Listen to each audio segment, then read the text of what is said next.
There's this quiet revolution that happens when you finally let go. Not in a dramatic, storming out of the room kind of way, but in a deep exhale kind of way. The kind where your shoulders drop, your breath returns to your body, and the tight grip you didn't even know you had finally loosens. Because here's the wild truth most of us miss. Most of the weight we carry isn't from what's happening around us, it's from what we refuse to release. It's not the world that's heavy, it's our attachment to how we think it all should go. Take any random day, you walk into work or the supermarket or your in-laws' house.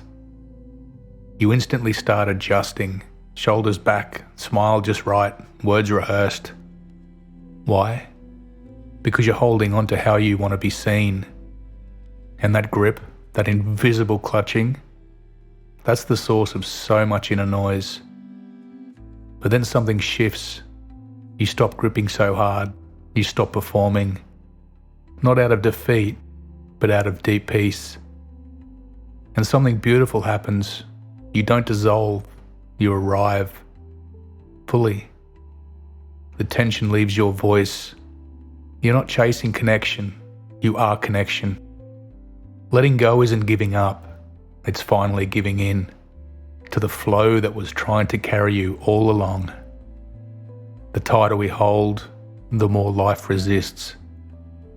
Think of trying to hold a butterfly in a clenched fist. You either crush it or it escapes. But if you hold your hand open, it might stay or it might fly. But either way, there's grace in the moment.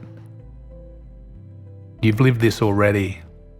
Remember the thing you wanted so badly? That call you were refreshing your inbox for? That text you checked your phone 47 times a day waiting for? Nothing. Radio silence. But the moment you moved on, stopped fixating, maybe even forgot about it, ding! There it is.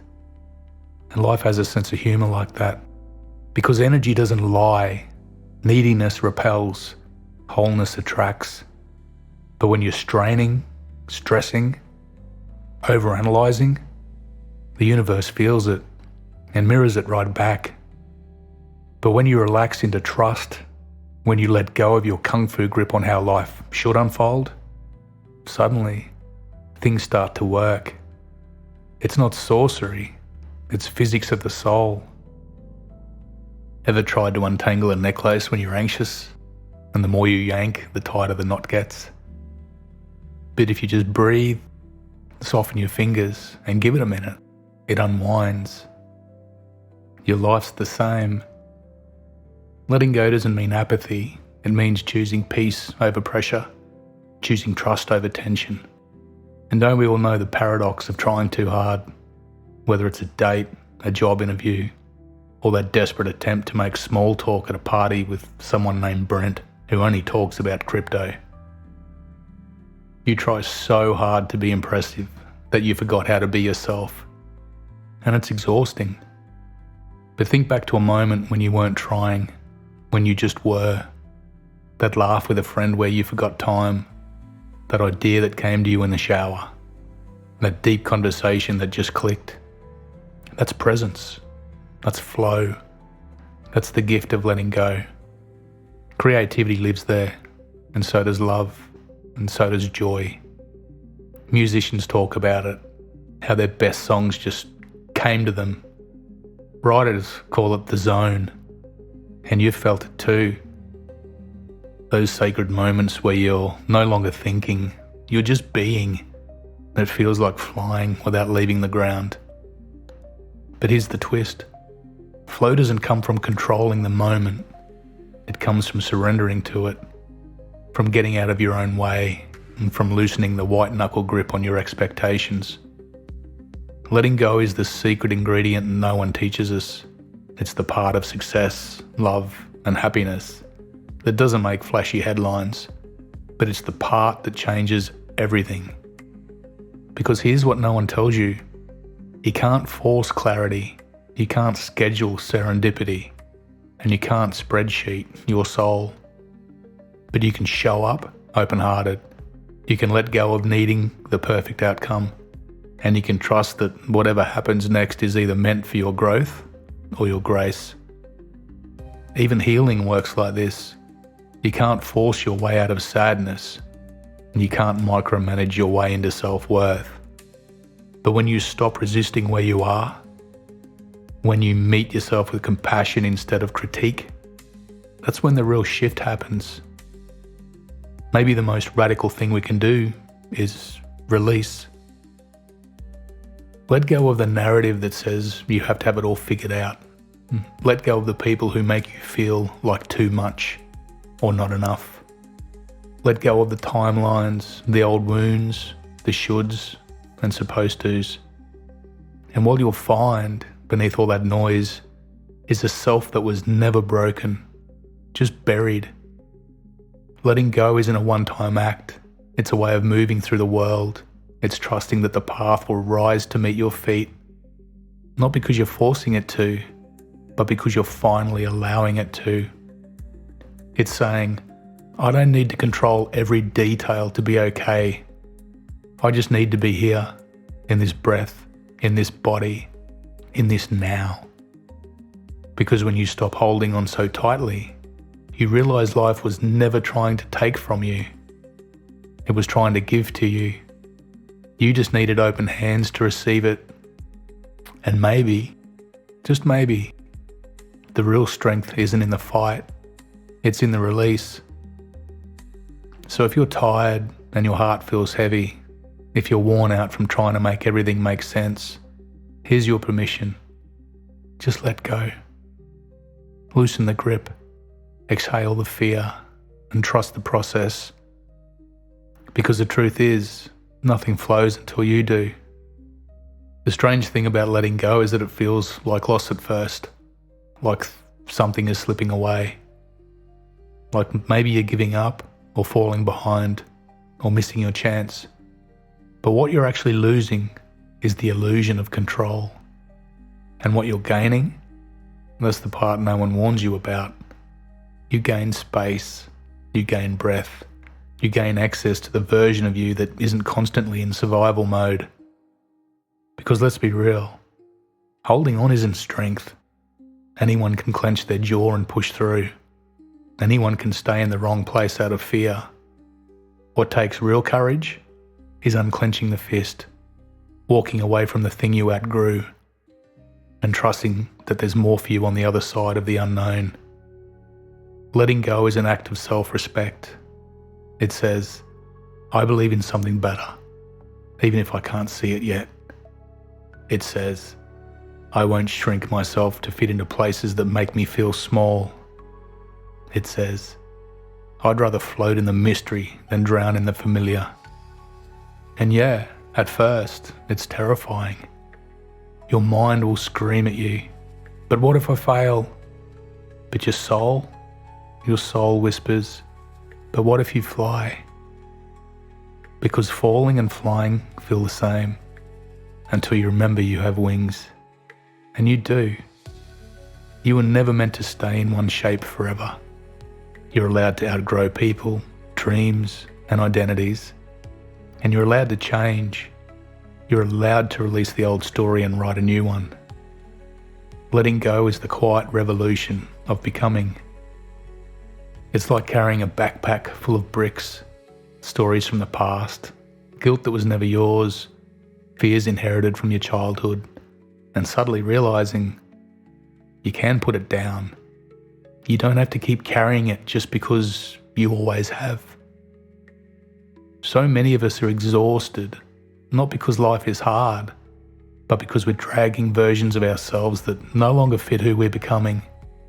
You're not here to keep everything together. You're here to live, to breathe, to soften, to return to your center. Letting go creates room for that. It turns the volume down on the noise and turns the light up on your truth. Because you can't hear your intuition when you're shouting instructions at the universe. You can't receive when you're too busy clinging, and you can't move forward while staring in a rearview mirror. And most importantly, you can't evolve while pretending nothing needs to change. Letting go is nature's law. Seasons don't apologise for ending. Trees don't cling to their leaves. The river doesn't hoard its water. It flows, and it trusts that new will come. That what leaves will return in another form. So why are we different? Why do we white-knuckle our way through life, terrified to release the job, the relationship, the version of ourselves that feels safe but stagnant? Maybe it's because somewhere along the line we confused holding on with love. We thought that letting go was to abandon. But sometimes the kindest thing you can do for yourself, for others, is to release with love, with gratitude, and with a soft heart. Letting go says, I honour what was, but I choose what is. And if that feels scary, let this land. Nothing meant for you will ever require you to betray yourself to keep it. If something costs your peace, your truth, or your self-worth, it's way too expensive. Let it go. Not out of bitterness, but out of wisdom. And not out of apathy, but out of alignment. Letting go is not passive, it's powerful. It's the beginning of receiving. Because the moment you empty your hands, the universe can finally fill them. And maybe that's the point. Maybe life was never about collecting more, proving more, or achieving more. Maybe it was always about becoming lighter. Maybe the path forward isn't in adding more effort, but in subtracting the things that were never yours to carry in the first place. And when you arrive at that space, lighter, clearer, and grounded, you'll feel it. The peace, the spaciousness, the sacred hum of alignment. You'll look around and realise you didn't lose anything that was meant for you. You simply made room for something better. And here's the beautiful twist, the one most people miss. Letting go doesn't take something from you. It returns you to yourself. It brings you back to that quiet place beneath the noise and that stillness behind the striving. The you that existed before the world told you who to be, before the disappointments, the heartbreaks, and the failed plans. Letting go is how you come home. Because what you're really releasing isn't the job, or the person, or the past. You're releasing the attachment. You're releasing the belief that you needed it to be okay. You're releasing the part of you that didn't know you were already whole without it. And when you do that, when you finally exhale and loosen your grip, you'll notice something subtle, something sacred. The weight lifts, the world softens, and everything that once felt out of reach, it starts to move toward you, gently, naturally, without the force or the fight. Because life isn't withholding from you out of cruelty. It's waiting for you to stop trying so hard. It's waiting for you to trust, to surrender, to open your hands and say, I'm ready. Not because I forced it, but because I finally let go of what was never mine to keep. Letting go is not an ending. It's a powerful, holy beginning. It's how you make space for the relationship that feels like peace, for the path that lights up your soul, for the creativity that moves through you like breath, and for the opportunities that don't require you to hustle for your worth. Because you were never meant to chase what's meant for you. You were meant to align with it, to clear the noise, the fear, the need to control, to rise into your own frequency, authentic, open, and magnetic. And watch as what's truly yours finds its way to you in perfect time. So let this be your reminder. You're allowed to release the past. You're allowed to unclench your heart. And you're allowed to trust that life knows what it's doing. And the next time you feel that urge to grip tighter, to fix, to force, take a breath. Ask yourself, what if the most powerful thing I could do right now is just let go? Let go of the pressure, let go of the story, and let go of the fear that says you have to do it all, be it all, and hold it all together. Because you don't. You were never meant to carry this alone. So exhale, soften your shoulders, and open your palms to the sky, and just let go. What's real will remain, what's true will return, and what's meant for you is already on its way. Thanks for being here, if you made it this far, and for listening with an open heart. And if you're in a season of letting go right now, I just want to say, I see you. It's not always easy, but it's worth it, and you're doing way better than you think. And every time you release what no longer serves you, you create space for something beautiful to take its place. So take this moment and breathe and trust the process. You've got this. And I'll see you on the next one. And until then, stay grounded, stay open, and keep letting go.